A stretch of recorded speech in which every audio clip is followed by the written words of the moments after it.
Hi everyone, so today I will be giving you a video where I'm outlining the differences and similarities between series and parallel circuits. If you want to know in more detail about both or each of these circuits, go on the previous videos, obviously called series circuits and parallel circuits, okay? So, series and parallel circuits. As we build a circuit, it can be a series circuit, meaning that all components are in one loop and there is no other way the current can go through, or it can be a parallel circuit where the components are in different loops or branches.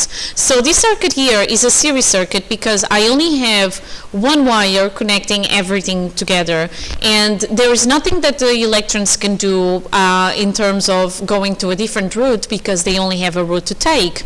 However, in a parallel circuit, I have here one wire, but then there are different branches, and the electrons can decide to go into the branch that has the light bulb W, the branch that has the light bulb Y, or the branch that has the light bulb Z, okay? So the electrons can choose where to go, alright? And that will be a parallel circuit because the components are connected in parallel with each other in different loops or branches. So, if you have a series circuit, the current is the same everywhere. So, it doesn't matter how many light bulbs I have, how many resistors, how many components. If the current exiting the circuit is 0.1A, for example, as in this the picture, then the current later on in the circuit is going to be still 0.1 amps, okay? So the current doesn't get used up. And again, the reason for that is because current is how many electrons you have passing a point every second. If I only have a loop, then the electrons need to go in that loop, and therefore I always have the same number of electrons passing through. In a parallel circuit, the current splits up when it comes to a branch, and the current in all the branches adds up to the current in the main part of the circuit. So for example, in the beginning I have 0.2 amps, and then at the end I will have still 0.2 amps.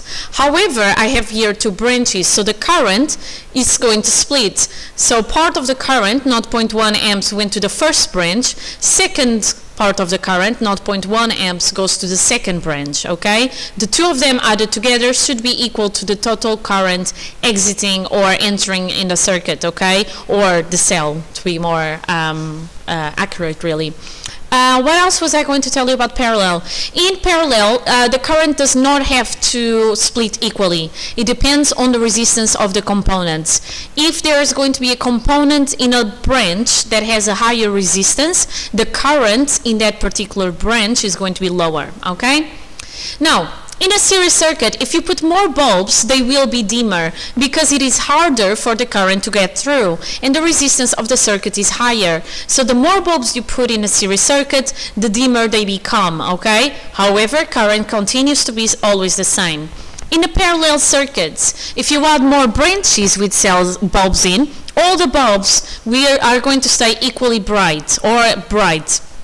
It is easier for the current to flow with more branches because there are more ways for the electrons to go, so they do not become any dimmer, okay? In a series circuit, if one bulb breaks, all the other bulbs go off because now you have a gap in a circuit. On the other hand, in a parallel circuit, if one of the bulbs breaks, the bulbs in the other branches stay on, alright? And that's why in your homes you have parallel circuits, okay? Now, the rules, overall, the rules for series circuits, and again, if you want to know this in more detail, go into the videos where I actually took these slides from, okay? So the rules for the series circuits is that the current is always the same everywhere in the circuit. The voltage is going to be added as you go around the circuit. So the more you move, the more voltage and energy you need. So the voltage of the cell is going to be spread and shared between different components. The same with the resistance. The resistance, the total resistance in a series circuit, is the adding of the resistances at different parts of the circuit. On a parallel circuit, the total current is going to be the adding or the sum of the currents in different branches. So you add them up. The voltage is going to be always the same because voltage is the energy that you need to go from one place to another, and you're still going exactly the same distance, therefore the voltage is the same, okay? And finally, the total resistance. You should use Ohm's law if you're doing this at GCSE, but if you are doing this at a higher level, 1 over the total resistance will be equal to 1 over the resistance in the first branch plus 1 over the resistance on the second branch, and so on, okay? So these are the rules for series and parallel circuits, which you need to know really well. If you know these rules well, everything else is going to follow, okay? You get all the exercises right. Finally, just as an exercise, if you want, you can pause the video now if you want to attempt the exercise. Otherwise, I'm going to go through the answers. So it says, a series circuit has all the components in one loop. The current is the same everywhere in a series circuit.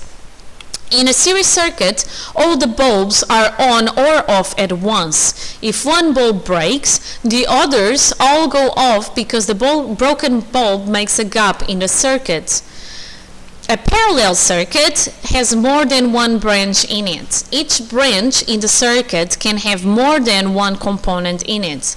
A switch in a branch controls only the bulbs in that particular branch. If you add more branches with bulbs, the other bulbs stay bright. It is easier for the current to flow when there are more ways for the electrons to go. If you add the currents flowing through all the branches in a parallel circuit, it is the same as the current flowing through the cell. So here you go, a quick summary about series and parallel circuits. So up to my next video, be happy and healthy. Bye!